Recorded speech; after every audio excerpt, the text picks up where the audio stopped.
Now notice how Cain responded to this. In Genesis chapter 4, beginning in verse 5.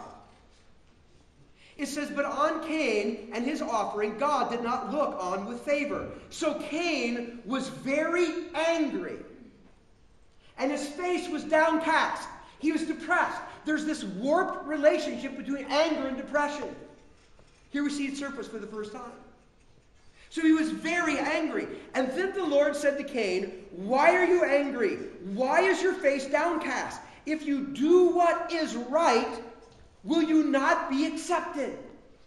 Now listen, God wasn't saying, "You have no right to be angry." He goes, "Think about it, Cain. Why are you angry? Look at the reason why, and then once you understand why, go do the right thing and everything will be fine." But you know what Cain does in his anger? He murders his brother. His brother in our conversation, Cain is so angry, he just in a fit of rage rises up and he kills his brother.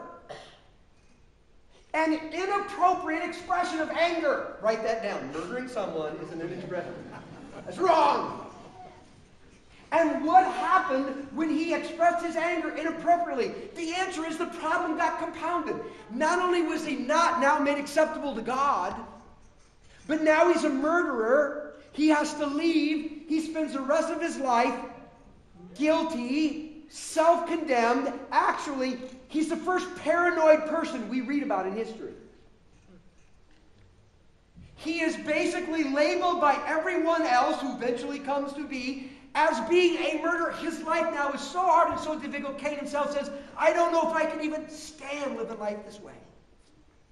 One of the big lessons there, when you express anger in inappropriate ways, it only compounds the problems and makes matters worse.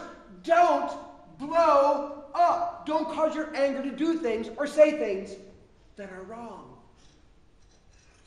But then it goes on to say something else. It says it's also wrong to bottle it up.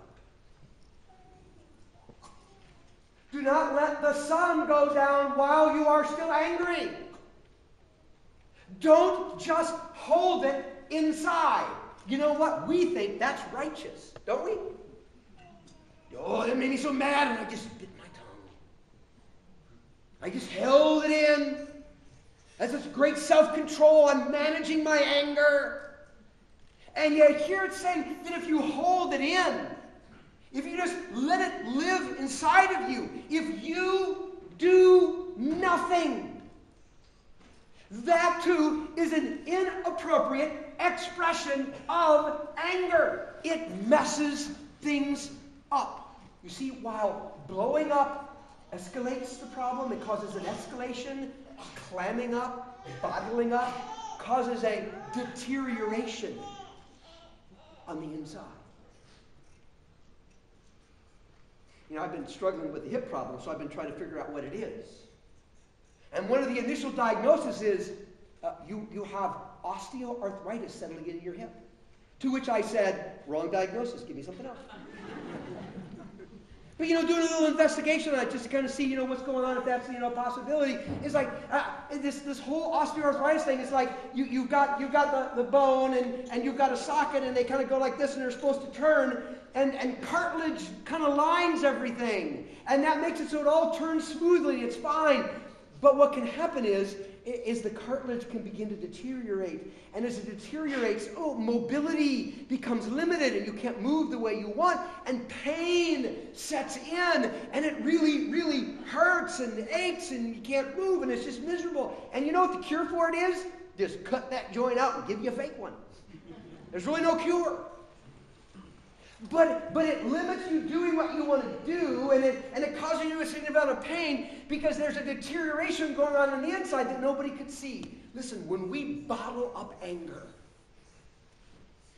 it begins to deteriorate things on the inside of us that others may not at first be able to see. We might not even recognize, but it happens.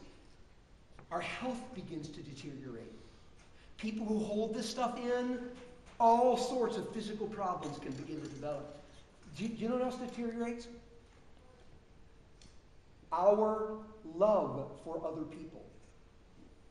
When we hold anger on the inside, that anger that we hold inside that just kind of simmers underneath the surface, it makes us cynical, it makes us bitter, it makes us defensive, it makes us close ourselves down to others, and it actually deteriorates the love that we have for other people.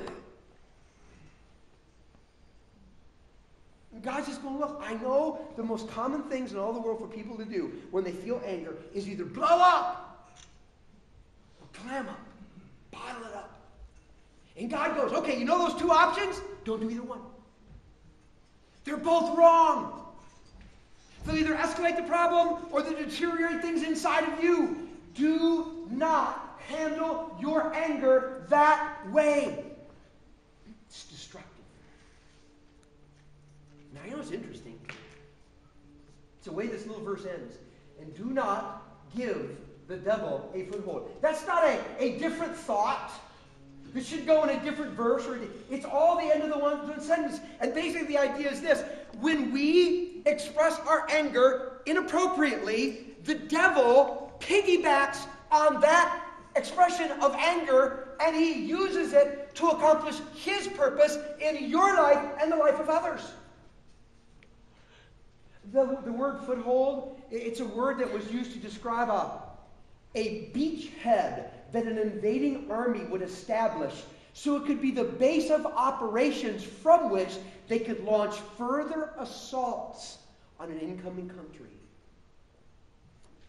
And what we're being told is that these inappropriate expressions of anger, they are beachheads that Satan camps out on, and he uses them to launch further assaults into your life or the lives of other people.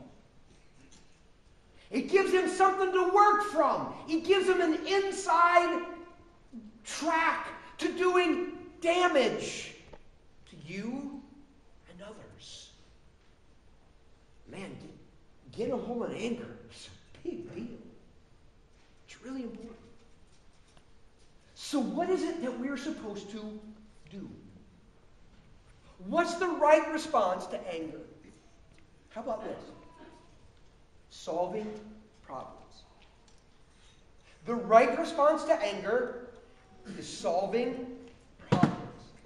In fact, if we were to define the emotion of anger, perhaps the most holistic, theological definition that we could come up with would be something like this. Anger is the emotional energy to confront and correct a problem. That's what anger is. That's why God gave you the ability to feel angry. It is to give you the emotional fuel to rise up, confront, and correct injustice, things that are wrong, things that should not be. Who's the only perfect human being who ever made his way through life? This is not a trick question. Who is it? It's Jesus. He is the prototypical, fully functional, self-actualized, well-adjusted human being. He is the picture of what we could be like if we lived fully as God created us to live. And what's fascinating about Jesus is he got mad. Well, what? It can't be. But look at his anger. In fact, let's just, there are several places that I wanted to go, but I thought, let's just go to the most famous one. Jesus and his entourage were heading into Jerusalem for a huge religious festival that was celebrating God's deliverance of people. During these festivals, people would come from all over the region, miles and miles away, other countries. They would come in order to seek God, give gifts to God, worship God, pray to God, seek comfort and connection from God, to have a genuine spiritual experience. And so Jesus, with everyone else, they were all heading to Jerusalem for this incredible, incredible religious festival to really connect with God.